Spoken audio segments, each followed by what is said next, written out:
Dave Friedman, Hardwood Floor Finishing 101. In this video, we sand, stain, and refinish a severely worn, select grade red oak floor. So stick around and we'll show you how we did it.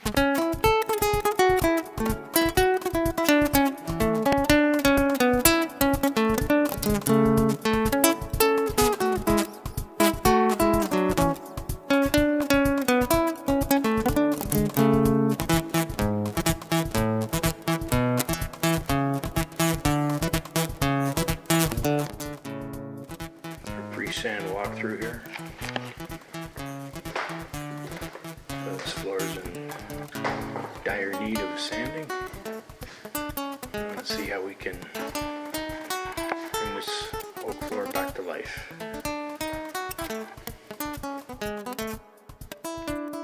So with this job, we have roughly 500 square feet of red oak sand, stain and refinish. We're going to be applying early American stain to this job. We're going to be applying 3 coats of semigloss urethane. So we're going to tackle this thing. It's a beautiful wood. It's a select grade red oak, and obviously it's in some dire need of sanding. Right?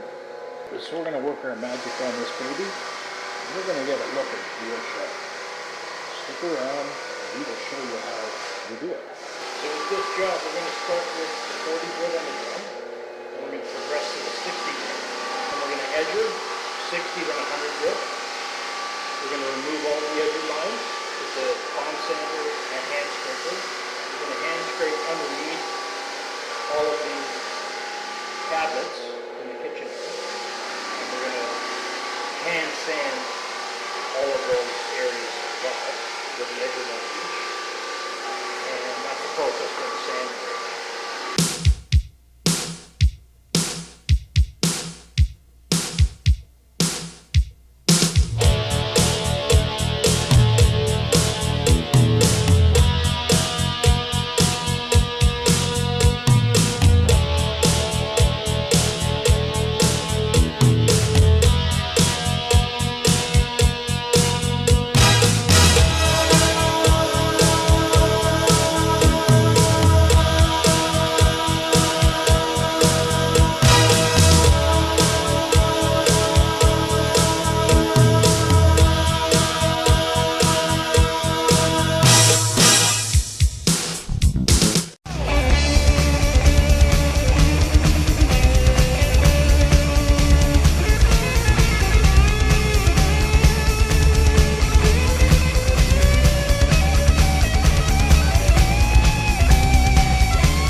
while, we're going to be applying urethane Early American Stain. So when you're preparing to work with this stain, you have to remember to thoroughly stir it, and making sure that you reach to the bottom of the can. If you look at that paint stick, that's what I brought up from the bottom. So you can see it kind of forms down. And what it'll do is, this is sitting on the shelf for a long period of time, the retailer, and when you go to use it, that's going to be the result. You know, it all gathers in the bottom. So you have to very thoroughly stir this. You have to remember the stain is two components. You have the pigment, which gathers, and then you have the, the liquid part of the stain. So you have to thoroughly stir it. We don't shake the can, because by shaking it, you'd be putting bubbles in it. So we know that stain is translucent. You can see through it there, and you look at the stick. So it is translucent. It's not paint. It's not supposed to be a solid. It's supposed to be translucent.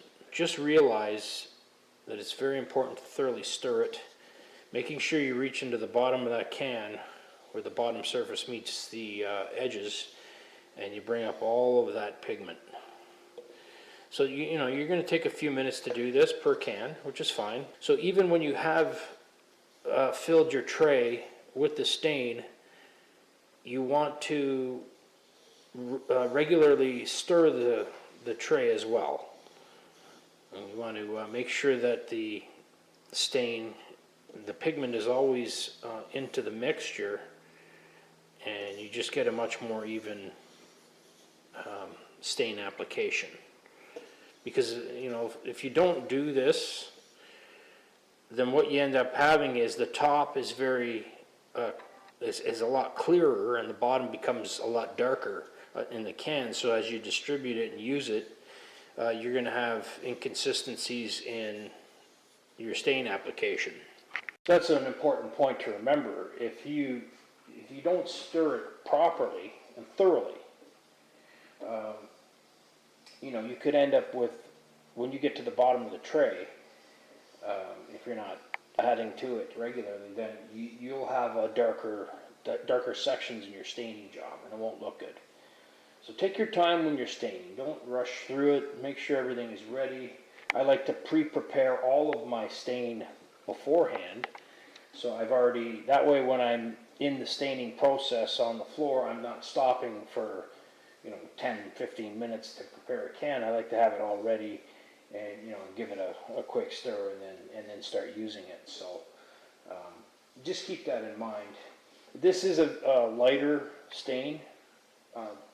There are some that are a lot darker. So in the darker pigmented stains like dark walnut, ebony, jackal bean, they will have a lot more pigment in the can itself, and quite a bit more that will settle on the bottom. So with those types of stains, you really have to be right on top of the stirring and mixing it and making sure that you're thoroughly stirring it. And you can already see how much darker it's gotten. You recall how it looked before. It looked kind of golden. Now you can see the brown is into the mix. So it definitely makes a big difference just stirring it for a few minutes, because you're bringing up all that pigment into the mix. And you want you want it very consistent throughout. So as long as you do those things, you'll be fine. Take your time, go slow, and your staining job will look good.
hit the subscribe and the bell notification button to stay tuned for all my upcoming videos on how to sand, stain, and finish your hardwood or softwood floors. David.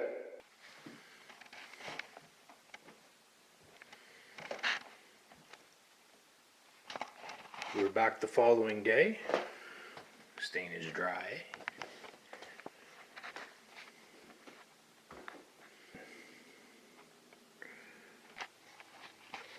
Urethane Early American Stain.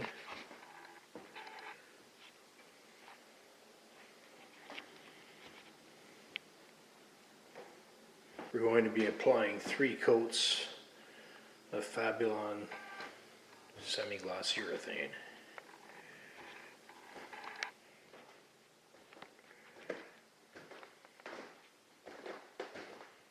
This job will be applying Fabulon Semigloss urethane. So you'll find that with all of these urethanes, these oil-based urethanes, in the Semigloss you can see there's 2 components. We have the clear part that looks like motor oil or honey. Actually it looks more like maple syrup. And then in the bottom you can see that white creamy substance, and that's what gives it the Semigloss. So you'll find that in this particular brand, this Fabulon, that if it was gloss, all you would see is that clear component. You wouldn't see any of this white milky component. And if you look at the satin, you would have about double the amount of the white milky component as opposed to the clear syrupy like motor oil component. What I like to do is prepare all of the urethane prior to starting, and because I'm working with quart cans, I will prepare all the quart cans that I'll be using.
So we're back the following day. The first coat of urethane is dry. 1 coat of Semigloss on here right now.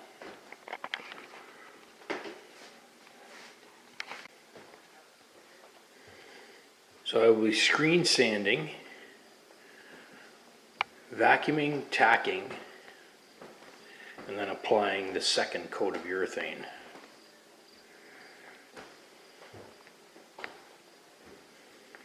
It's starting to shape up.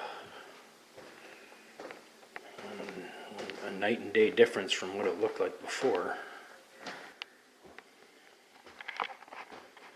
So right now what I'm going to do is I'm going to go through the entire floor. I'm going to screen sand with 180 grit on the pole sander. Because there's only 1 coat of urethane on here right now. So we don't want to be too aggressive and remove the stain and the urethane down to the bare wood. It just wouldn't be good. So after the first coat has been applied, it tends to leave the floor a little coarse. There's a bit of a coarseness here, especially in areas like here, where you have the grain. This actually isn't too bad. It actually, you know, it's not too bad really, but it still has to be done. You can kind of see it. It looks a little kind of bumpy and coarse as it raises the grain a bit. But that also brings us back to a previous point that I've made before. The most important aspect of refinishing any hardwood or softwood is the sanding process. So if you do a thorough job when you're sanding, it makes your staining and then your finishing a lot easier. So you really want to make sure that you go to a high enough grit and you prepare the floor properly for your stain and your urethane. So I'll take you through the process of how I actually do the pole sanding with this. I like to extend the pole up as high as I can reach actually. The reason is you get a better leverage point right here in the middle, and it just makes your job a lot easier. And you can really control how much force you apply to the sanding, and you get a better result, and it's just easier on you too. So I'll just start off along the edge like this.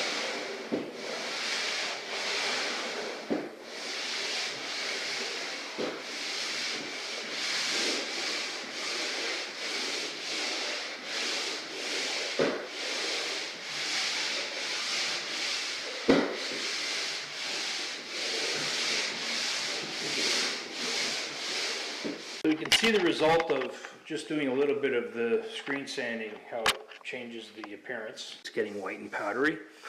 But what's important is if you were to feel this, it's a shame you can't actually feel the difference, but from where it isn't done to here, it's just night and day difference. This is as smooth as glass now here. And you can see if you look that it's abrading the floor, so it's kind of scratching it as well. But it's smoothing it out, which is so important. For the subsequent coats, it's just preparing the floor and making it a lot easier. I do this between the first and second and third coats. And you don't want to try to be a hero and not do it between the first and second coats, because if you do, tomorrow, the following between the second and third, it's going to be a nightmare. At that point, you might even need to bring the machine in and do it. You could also do it with the square buff, the 220 grit. The concern with the machine though is that you have to be really careful that you don't go through the urethane and the stain, because you're down to the bare wood. And also the machine can put these funny little curly marks on the floor. So depending on what kind of stain you have down there, that could also be visible later. So if you start removing the stain, then it could be an issue. That's why I like to do it by hand when I have a stain down. There's no stain on the floor, you can absolutely use the machine, it's no problem. You just want to make sure you do it between the first and second coats. Do not skip it, because you'll be sorry if you do. You got to realize urethaning the floor is not like paint in any way. They're two totally different things. So you have to sand between coats. There's no doubt about it. So, but anyway, I'm going to continue on with this, and then we're going to vacuum, tack it, and then apply the second coat.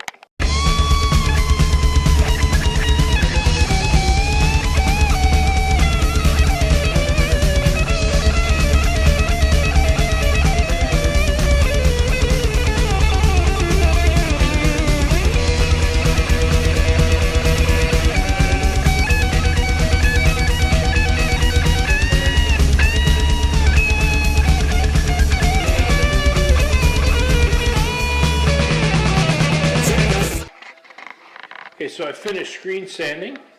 You can see that it's all white and powdery. That's the urethane that's been screen sanded.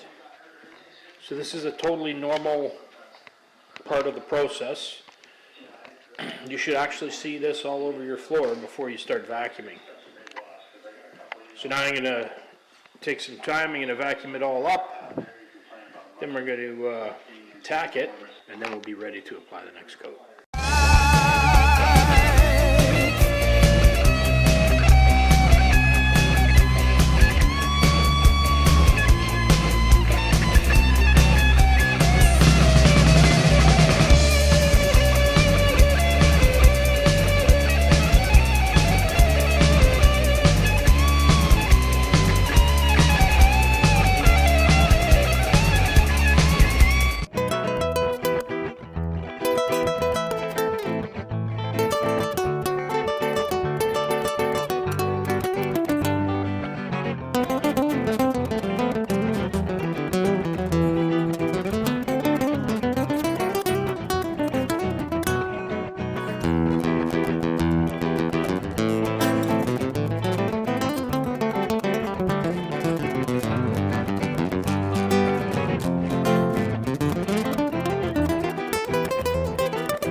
Don't forget to hit like and subscribe to the channel. So we're back the following day. The second coat is dry.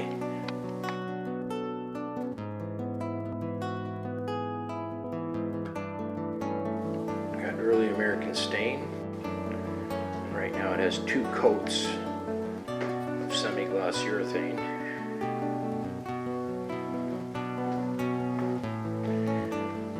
Going through the same process that I did yesterday.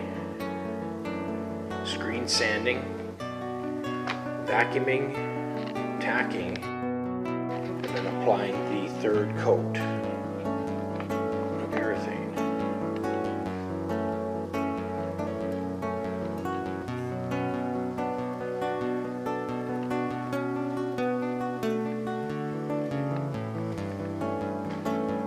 So until next time,